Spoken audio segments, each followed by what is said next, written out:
համակարգի բավականին մոտիկված էին, շատ արագ ուժայիններում փոփոխություն տեղի ունեցավ, հատկապես վերջին մի քանի ամսվա ընթացքում, փորձագետներն ասում են վերջին հույսը մնում են սովոսականներ, իսկապես այդպիսի բան տեսնում եք թե ոչ, ինչու գնաց այսպիսի կտրուկ քայլերի եւ դա ինչ է ընդհանրապես նման կառույցների համար։ Մենք փորձել ենք պարոն գնդապետի հետ բավականին երկար ժամանակ քննարկել այդ խնդիրը եւ հանգել ենք շատ հետաքրքիր եզրակացության, ինչ է տեղի ունենում Հայաստանի Հանրապետությունում կապված ուժային կառույցների ղեկավարների հետ։ Հասկանալի է, որ բանակում, այսինքն գոնե մնացել է մարդ, ով ինչ որ չափով անցել է տուղին, բավականին հետաքրքիր կենսագրություն ունի եւ գլխավոր շտաբի պետի փոփոխությունը կարելի է ասել դեռ ինչ որտեղ կարելի է հանդուրժել, չնայած մեզ համար անցանկալի է, որ մենք մեր հատկապես պաշտպանության նախարարության ռազմական առումով գլխավոր մարդուն, շտաբի պետին, գլխավոր շտաբի պետին այդքան շուտ փոխում ենք։ Բայց բոլոր դեպքերում այդ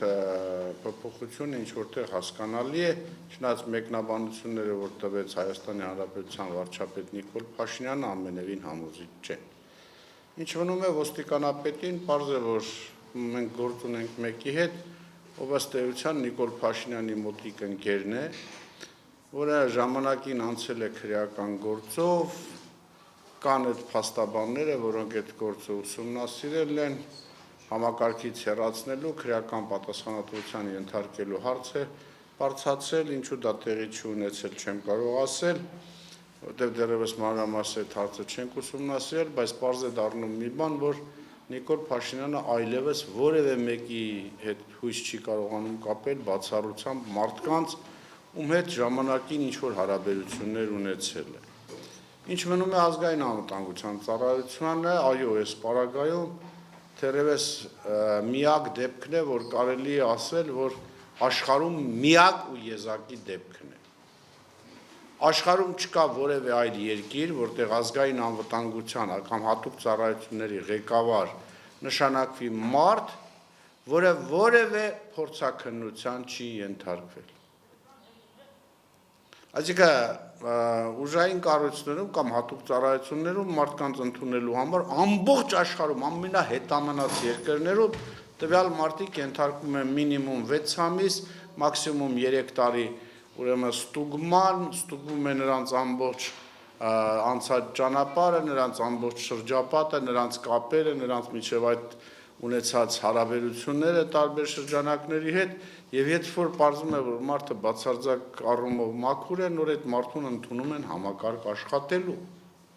Էն էլ ոչ բոլորն են արտոնված լինում, ասենք աշխատել հետախուզությունում, հակահետախուզությունում, Հայաստանի պարագայում դա առաջին գլխավոր վարչությունն է, երկրորդ գլխավոր վարչությունն է կամ երրորդ գլխավոր վարչությունը, որը այս վայնի կոնտրազվեդկաներ, բանակին սպասարկող հակահետախուզությունն ու հետախուզություններն են, այսինքն Քարամյան, ես չեմ ճանաչում, կուզենայի իմանալ իր կենսագրությունը, ով է իր հայրը։ Գիտեք, որ մամուլում միլիոնավոր բաներ տպվեց, ով է Քարամյանի հայրը, ով է մայրը, ով են հարազատները, դատվածություն ունեն, չունեն, Ադրբեջանի հատուկ ծառայությունների կողմից հավաքագրված են, թե հավաքագրված չեն, ով է տվել, այն որ օպերատիվ աշխատողն է, օպեր լիազոր ասենք, ավակ օպեր լիազոր ասենք, որը օրինակ ստուգման է ենթարկել Քարամյանին, գտել է, որ այդ մարդը կարող է աշխատել որևէ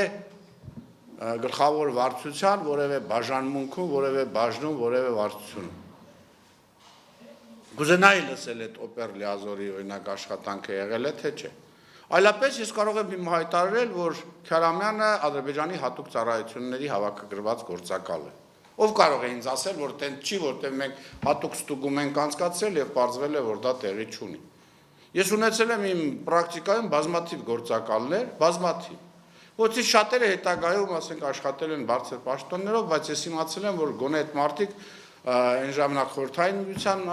ԿԳԲ-ի գործակալներ են եղել իմ ենթակայության տակ կամ Հայաստանի Հանրապետության անկախ գործակալներ, հա, դե լավ, ծառայել են Հայաստանի Հանրապետությանը։ Բայց Քարամյանը ում գործակալն է եղել։ Ինչի հիման վրա է Նիկոլ Փաշինյանը այդ մարդուն նշանակում հատուկ ծառայության ղեկավար, որին 3 ժամվա ընթացքում շարքային դասալիքից տալիս են գնդապետի կոչում։ Շարքային դասալիքը ուղղակի իմաստով խնդրում եմ չհասկանալ, բայց ես ուզում եմ իմանալ։ Ինձ համար այդ ծառայությունները համարվել են կարևորագույնը հայոց պատմության մեջ, թե Խորհրդային Միության 70 տարիների ընթացքում, թե անկախ չէ, գնդապետ 3 ժամվա մեջ մարդը շարքայինից հասել է գնդապետի։ Այսինքն այս հարցերի պատասխանները այդ ուժայինների առումով մենք չունենք, եւ ամենևին պատահական չէ, որ մի քանի ժամ նշանակումից հետո մամուլով սկսում են շրջանառվել փաստաթղթեր, որոնց ի հայտ գալը չի կարող տեղի ունենալ։ Հիմա ասեք, այդ երիտասարդ տղան ունեցել է սիրուհիներ կամ ընդհակառակը սիրեկաններ, ես չգիտեմ, որտեղ սեռը չգիտեմ ճիշտ ասած, Հայաստանում հիմա տենց է, չէ՞, հատկապես կոնվենցիայի ընդունումից հետո մարդը ինքը պետք է որոշի 18 տարեկանից հետո ինքը որ սեռի ներկայացուցիչ է։ Հիմա դա էլ չգիտենք։ Բայց մարդը կարող է դրանց հեռախոսները դրել հսկողության տակ։ Եվ տեսեք, ամենակարևորը որ վարչապետը ասում է, որ իրան պետք է առաջնորդվեն իր ցուցումներով, իր չգիտեմ, եզրակացություն չի ասում, օրենքով ու կանոնադրությամբ։ Վարչապետը կարող է հիվանդության թեժացման պահին անհասկանալի ցուցումներ ու հրահանգներ տա ազգային անվտանգության ծառայության ղեկավարին, որը այդ հրահանգը իջեցնի իր գլխավոր վարչությունների պետերին, նրանք իրենց վարչության պետերին եւ այլ եւ այլ։ Դուք պատկերացնում եք ինչ տեղի կունենա Հայաստանի Հանրապետությունում եւ Արցախի Հանրապետությունում։ Այսինքն մենք գործ ունենք բացարձակ դիլետանտի հետ։ Եվ որպեսզի ասածս ավելի հիմնավոր լինի, լսենք Պահեստազորի գնդապետ պարոն Հայկ Նահապետյանին, թե ինքը ինչ կասի այդ առումով։ Պատահական չէր, որ մեկ օրվա մեջ 3 ուժային կառույցների ղեկավարներ հաշվառները, որ գլխավոր շտաբի պետը իրականում զինված ուժերի պատասխանատուն է, որի մեջ միայն բանակը չի մտնում։ Դա եւ անվտանգության համապատասխան կառույցներն են եւ ոստիկանություն։ Ինչու այդ 3 փոփոխություն տեղի ունեցավ։ Սա լավագույն գնահատականն է Փաշինյան Նիկոլի կառավարման եւ իր կողմից ստեղծված իրավիճակի։ Վստահաբար ինքը գիտի իր բոլոր ապօրինությունների մասին, առաջին, երկրորդ ինքը հասկանում է, որ այնուամենայնիվ այսօր իրողությունն է, որ ժողովրդի վստահությունը կամ քվեն, ինչպես ժամանակին էր, ոչ միայն չի վայելում, այլև ժողովրդի վականից ստվար զանգված գնահատում է իր կառավարումը ձախողված, հաշվի առնելով համավարակի իրողությունները, հաշվի առնելով Արցախի հարցի հետ կապված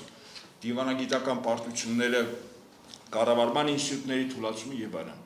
Ուստի Փաշինյան Նիկոլին մնում է մեկ բան՝ պահել իր իշխանությունը ուժով։ Այդ ուժի ներկայացուցիչները ըստ իրեն, եթե լիներ իրեն արունակից հարազատներ ուժային կառույցներին, ես ձեզ վստահաբար ասեմ, այդ ուժային կառույցների ղեկավարները ամենայն հավանականությամբ կլինեին իր արունակիցները, բայց քանի որ չկա, ինքը ընտրել է երկրորդ տարբերակը, համերկրացի։ Եթե ինքը մտածում է, որ գեներալ լեյտենանտ Գասպարյան Նոնիկը ծնունդով Իջևանից է եւ հաշվի առնելով այդ իրողությունը ինքը ինչ-որ մի պահ օրենք խախտի իր պարտականությունների մեջ կթերանա եւ այլն եւ կփորձի Փաշինյան Նիկոլի ապօրինի հրամաններն ու հրահանգները կատարել, կարծում սխալվում է, որտեղ ինքը Փաշինյան Նիկոլին գիտի այնքանով որքանով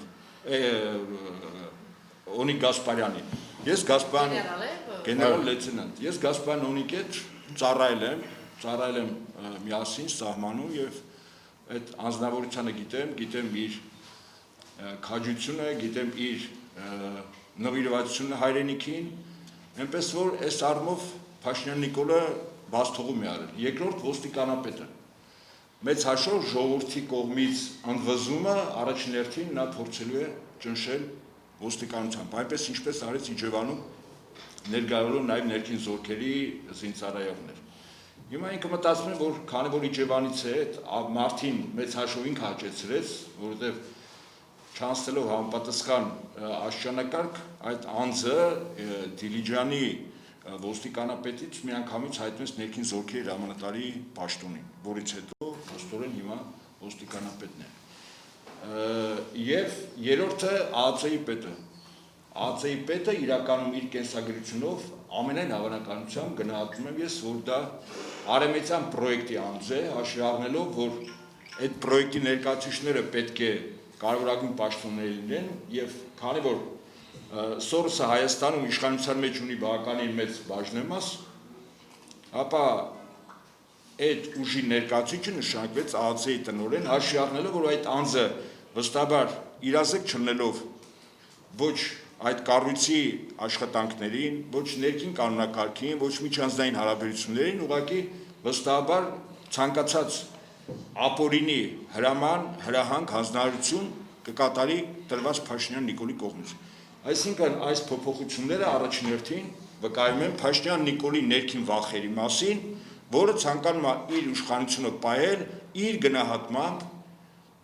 իրեն առավել մոտիկ, հավատարիմ մարդկանց միջոցով, սա է իրողությունը։ Եվ երկրորդ հարցը արդեն, այսպես ասեմ, միավորման ինչ-որ հայտեր կան, պարոն Ծառուկյանը հայտարարեց, որ երկիրեն գործում պետք է միավորվել, պարոն Մինասյանը բացահայտումների միավոր չքան ներկայացրեց, այլ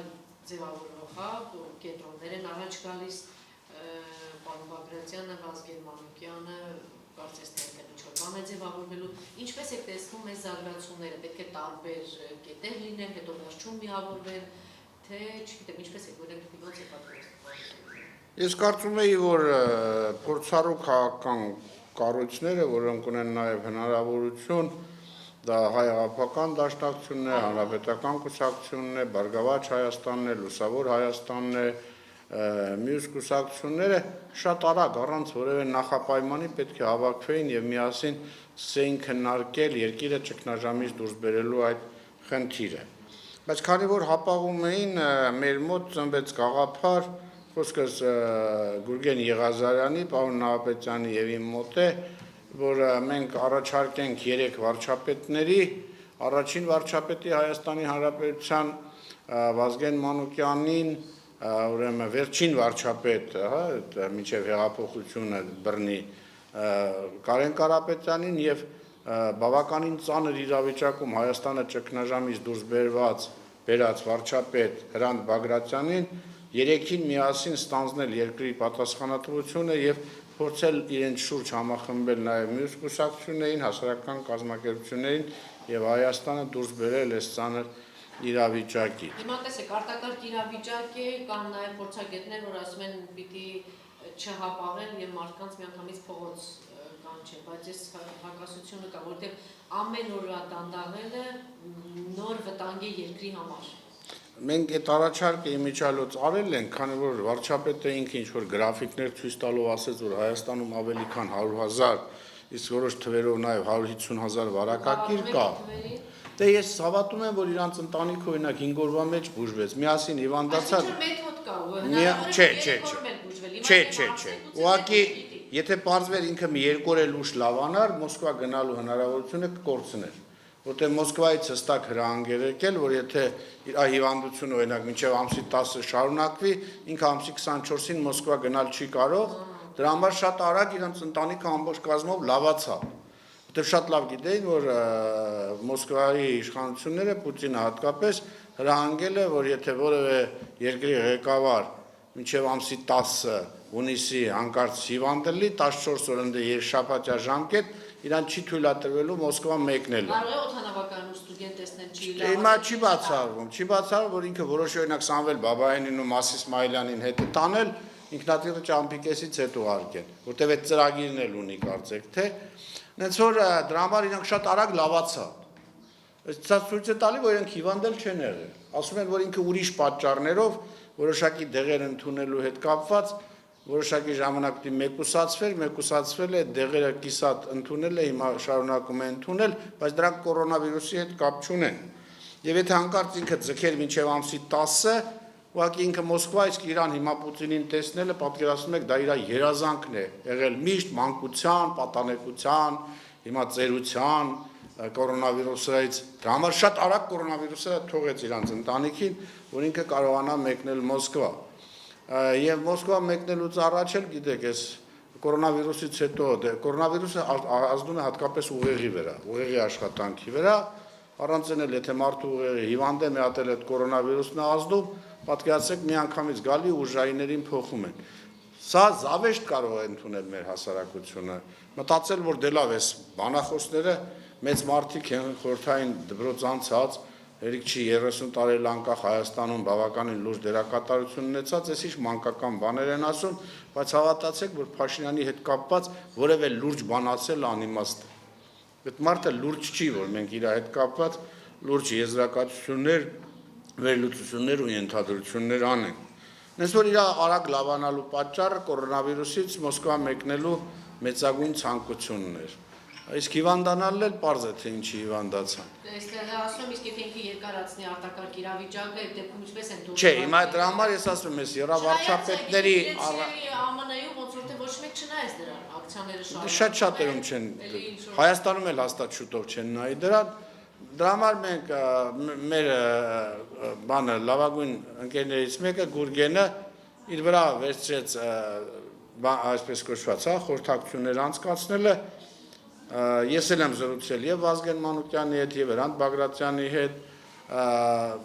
սկզբունքորեն դրան դեմ չի նաեւ Կարեն Կարապետյանը, այսինքն չի բացառում, որ այս երամիությունը կայանա եւ այս երամիության գործնեության արդյունքում նրանց շուրջ համախմբվեն հասարակական Երկու թեզեր առաջ քաշում, փրկել երկիրը այս ճգնաժամային իրավիճակից դուրս հանել եւ առաջին հերթին պահանջ դնել ձևավորել այդպիսի պահանջ Ազատ Արձակյան Ռոբերտ Քոչարյանի։ Ես չգիտեմ ճիշտ ասած, երբ որ հավաքվեն ինչ կառաջադրեն։ Ինչպես ասած Գուրգեն եւ Ազարյանը ամենայն դեպս ինքը այդպես է տեսնում, որ դա պիտի լինի նախագահ Ռոբերտ Քոչարյանի առաջին հերթին, պիտի այդ խնդիրը դրվի Ազատ Արձակյան նախագահ Ռոբերտ։ Ես կարծում եմ, եթե այդպես բան փոխանցեն Ռոբերտ Քոչարյանին, ինքը կասի, որ առաջնահերթ խնդիրը ոչ թե իր ազատությունն է, այլ հայրենիքը այս ճգնաժամից հանելու խնդիրն է։ Դրա համար ես չեմ կարծում, որ առաջնահերթ խնդիրը նույնիսկ ինքը Քոչարյանին ես շատ լավ եմ ճանաչում, որ ինքը կհամարի, որ գիտեք ինչ, ձեր առջև խնդիր դրեք ինձ ազատելը, ոչ թե հայրենիքի առաջ ծառացած խնդիրների լուծելը։ Որ ես կարծում եմ առաջնահերթ խնդիրը դա իսկապես ձևավորել ուժ, պարոն Նահապետյանը հիմա կասի, որ աշխատում ենք նաև, երբ որ կձևավորվի այդ ուժը, նրանց ապահովել հասարակական, քաղաքական, ինչու՞ չէ նաև մասնագիտական կադրերով։ Ես կխնդրեի պարոն Նահապետյան այդ աղոթում ասել ինչ է դերում։ Նախ այն, որ Հայաստանում քաղաքական ուժերը բավականին ճանաչում ունեցող ճանապարհ անցած մարդիկ իսկապես պետք է իրար կողք կանգնեն առաջին հերթին էս համավարակի Արցախի հետ կապված եւ կառավարման ոլորտում ցախողումներ թույլ տված իշխանության դեմ երկրորդ կարծիք չկա։ Ասեմ ավելին, եթե չլինի այդ միավորումը օր առաջ ժամ առաջ, ապա Փաշինյան Նիկոլի քայլերը ինքը հաշվարկել է, քանի որ նորից եմ ասում, իրեն կառավարում են ներսում իր ներքին բախերը։ Նա սկսելու է ուրեմն առաջին մարդկանց վարկաբեկել այն քաղաքական գործիչները, այն անձանց ովքեր ունեն ռեսուրսներ կամ կեցվածքը շատ կոշտ է իշխանությունների դեմ։ Սկսելու է ձերբակալությունները, վարկաբեկումները։ Սկզբունքորեն ես չեմ բացառում, որ այդ ապօրինությունների շղթան թևածի բոլոր քաղաքական ուժերի ղեկավարների վրայով։ Ներառել նաև Արտուր Վանեցյան, ներառել նաև Սերժ Սարգսյան, ներառել նաև Դաշնակցության ղեկավարները, ներառել նաև Գագիկ Ծառուկյան։ Այսինքն ձերբակալելու է, ինքը այլընտրանք չունի։ Իսկ որպեսզի, եթե ինքը մեծ մասշտաբով է ձերբակալություն անում, ապա դրա համար սովորաբար պետությունները ունեն մշակված ստանդարտ իրավիճակների գործողություններ։ Դա ինքը իր վրա մահափորձ կազմակերպելն է։ Եվ դա կարող է պատրվակ լինել, որպեսզի հիմնավորի, որ իր դեմ կա տարբեր քաղաքական ուժերի կամ հների կամ սևերի կողմից դավադրություն եւ այդ մահափորձը կազմակերպել են այդ դավադիրները եւ որից հետո նա դյուրին կերպով իհարկե հերթական անգամ մանիպուլացնելով եւ ստեր ու կեղծիք տարածելով եթերում խափելով ժողովրդին փորձի արագ այդ մարդկանց ձերբակալել։ Դրա համար այս կարգի միավորումը օր առաջ ժամ առաջ անհրաժեշտ է։ Եվ դրա նշանն է նաև, երբ որ ուժայիններն ինքը փոխեց, այսինքն ինքը կարծում է, որ այս ուժայինները կկատարեն իր բոլոր ապօրինի հրամանները։ Իսկ ինչ վերաբերվում է այդ միավորման մեջ մասնագետներին, կարծում եմ տասնյակներով կան եւ համաճարակաբաններ, եւ բժիշկներ, եւ իրավաբաններ, եւ հասարակական եւ քաղաքական գործիչներ, որոնք պատրաստական են երկիր այս վիճակից հանելու։ Համավարակը Փաշինյան Նիկոլը ձգելու է ամիսներ։ Ես առավել քան համոզված եմ։ Ամիսներ, որպեսզի այս արտակարգ դրությունը թույլ չտա մարդկանց ընդվզումը, մարդկանց կեցվածքը լինի փողոցում։ Իսկ եթե միավորում լինի առանց փողոցի եւ այդ միավորման ռեսուրսները բավականին մեծ լինեն ցանկացած բային փողոցով հարստուցել, ապա Փաշինյան Նիկոլը կարծում եմ վաղօրոք կանխարգելի չարված է հասցնելու ըստ իր գնահատականի ձերբակալելով այդ կառույցների ղեկավարներին։ Համատարած ձերբակալությունների համար պետք է մի շատ լուրջ դրվագ, այդ լուրջ դրվագը ընդ որում ինքը բարոյական առումով բավականին ներքևում է գտնվում, այսպես ասենք, եւ իր համար խնդրեմ չի ինքը իր վրա մահափորձ կազմակերպել, առավելս որ շատ երկրների, նաեւ հետխորհրդային տարածքի երկրների ղեկավարները ման բարեր արել են, որից հետո սկսել են ձերբակալությունները։ Գուցե այսպես առանձին ճիշտ չի, պարոն Իսագուլյան, հիմա արդեն պարոն Ծառուկյանը հայտարարել է հենց միանգամից գնալ կենտրոն։ Որևէ մենք ասել ենք, որ որևէ խնդիր չկա։ Օրինակի համար, որպեսզի ուրիշ բան չմտածեն, ես առաջարկել եմ տեղը, ասել ենք մենք ամեն ինչով կապահովենք, քաղաքական ուժերին հրավիրել ենք որ գան, բաց տարածքում էս անմիջապես Վարդան Մամիկոնյանի արձանի հարաբերությամբ կամ օրինակ Հայելի ակումբը, որ հիմա կա, իր դիմաց էլի այգի է, վերնիսաժն է, ցանկացած պայի, ես հեռախոսահամար ասել եմ, որ կա, թողել ենք այդ հեռախոսահամարը, զանգահարեն, ասեն, որ ուզում են հանդիպեն։ Մենք դա կազմակերպենք։ Բայց արտակարգ վիճակը կա, տեսեք։ Արտակարգ վիճակ, մենք ասել ենք, որ կապահովենք 1.5 մետր, 2 մետր հեռավորություն, աթոռների դասավորության դիմակներով, նամորդնիկ կամ դնչկալներով կապահովենք, այն ախտահանիչ սպիրտով կապահովենք, նույնիսկ խոստացել ենք ամեն մեկին մի բաժակ 100 գրամ արաղ տալ խփել, որ որ պետք չի նայել։ Այո, պետք չի։ Բայց տեսեք, ցավոք սրտի շատեր, օրինակ Ծառուկյանը, տեսեք, փաստաթուղթ հրապարակվեց, իհարկե ես ասեմ, որ այսօր ժամը 6:30 ես պարոն Նահապետյանը եւ Արտյոմ Խաչատրյան live news-ով ուղիղ եթերում ես պատմելու եմ, թե ինչ է եղել 79 թվականին իրականում, որ Գագիկ Ծառուկյանի այդ մեղադրանքը ինչու է ծնվել Բրեժնևի փեսու հրամանով, դրան նպաստել է նաև Կարեն Սերոփիչ Դեմերչյանը, իր հրամանով այդ ամեն ինչն եղել, ես մանրամասը պատմեմ այդ բռնաբարության պատմությունը, որ ինչ է եղել իրականում, ովքեր են այդ Գալյան ու Վալյան, ովքեր են ում միջոցով են եկել Հայաստան, նրանցից մեկը փոխգնդապետ է եղել, մեկը գնդապետ, այլապես պատկերացնում եք բռնաբարության համար սովետական միության տարիներին, եթե մեկը հայտնվել բանտում, եթե իրական բռնաբարություն էր, ինչ դեր, բայց քանի որ իրանք փոխգնդապետի եւ գնդապետի հետ էին եղել իրանց խնդրանքով, եւ հետո մերժել էին այդ աղջիկներին Մոսկվա գնալ, դրանք եղել էին ստուգող Բրեժնևի փեսու հրամանով եկել էին Հայաստան ստուգումներ անցկացնելու, ջայել լավ սիրուն տղաներ էին ընտրել, որ իրանց մանտան, այդ թվում նաեւ Գագիկ Ծառուկյանը Այդ աղջիկները բողոքել են, որ մեզ ասել են հայ տղամարդիկ տեմպերամենտնի են, հաց ուտելուց հետո իրանք առաջարկել են, որ իրանց հետ կենակցեն, հայ տղամարդը ինչ պետք է աներ, այսօրվա գոմիկ կառավարության անդամների նման չէին, որ այդ բանը չանեին։ Գոմիկները դատի են տալի տղամարդկանց արա։ Ռուս աղջիկ են, եկել են ջայել տղա են, առաջարկել են ուղղակի պայմանով, որ իրանց գնալուց հետո Այս ջայել տղաները պետք է անմիջապես գնային Մոսկվա, որ իրանց հետ ընդեղ էլ ասել էին մենք ձեզ հյուրանոց կա, բարձենք ամեն ինչ կանենք, Գալյան ու Վալյան ասում են, մեկը փոխգնդապետել է, մեկը գնդապետ։ Բայց այս տղաները ՊՊՑ-ի աշխատող են եղել այդ ժամանակ, սերժանտ տղեկ։ Չեն կարողացել գնալ, այդ աղջիկները որոշել են չգնալու համար պատժել այս տղեկին, ընդեղ Մոսկվայում են բողոք գրել, որ մեզ բռնաբարել են, դա եկել է Հայաստան ՑԿ, պատկերացնում եք Բրեժնևի փեսան նամակ է ուղարկե մեր ՑԿ, այստեղից էլ Դեմերչյանը ազդարարել է հատուկ բանը ոստիկանության անմիջապես բռնել այդ խեղճ տղեկին դատել նրա համար, որ այդ աղջիկների ցանկությունը կատարել են։ Որ տղու չեն բռնաբարել, 116 հոդված չի, տղամարդ են եղել, ռուս աղջիկներն էլ ցանկացել են։ Հիմա Հրաչը Հակոբյան էդի սարքել է մատի, արա վաղ ձեր նման գոմիկ չէի։ Տղ աղջիկ են ուզել են Կարգին բան են արել տղեկ, հենց որ այսօր ժամը 6:30 live news-ով մենք ես այս դեպքի մանրամասները կպատմեմ մեր հասարակությանը։ Մեկ նախադասություն եթե ասեք, օր առաջ ինչ Տեսեք, բոլորին փորձելու են այդպես վարկաբեկել։ Ասեք, ով որ տղամարդ է, ասեն արա, այս տղամարդը Չէ, համախմբան մասին եմ։ Համախմբումը լինելու է։ Ես կարծում եմ բոլոր քաղաքական ուժերը կհասկանան, որ այն ինչ որ հիմա փորձում են վարկաբեկել Ծառուկյանին, փորձելու են վարկաբեկել նաև իրանց։ Սակայն Հիմա ես վստահ եմ, որ այսօր վաղը կկայանա այդ խորհրդակցությունները եւ այդ խորհրդակցությունների արդյունքում կարծում եմ բոլոր նրանք, ովքեր ուզում են, որ Հայաստանը օր առաջ դուրս բերեն այս խայտարակ վիճակից, միավորվելու են ընդդեմ Հայաստանի Հանրապետության կոնկրետ ճշնամիների, բարձ այդ ճշնամիները ովքեր են ներքին, որոնք ուրիշների են։ Պատկերացեք, վարչապետը ասել է նրա, որ ասում է ընդդիմադիրներն են կորոնավիրուսի տարածման հիմնական մեղավորները։ Այս մարդը հիվանդ է, չի հասկանում իր ասածների իմաստը, այդ մարդը չի հասկանում։ Գոնե Աննային Հակոբյան խնդրենք, որ թարգմանի մեկ-մեկ իր ասածները կամ գիշերները այդ մարդու ականջի բաներ փսա, որ հիմար չի կարելի դուրս տալ, ընկերներ։ Որ այս խայտարակ վիճակը մարդ չգիտի, ոչ լում է մարդավարի խոսած բան բացատրես, ախր մարդիկ մարդավարի բաներ չեն անում։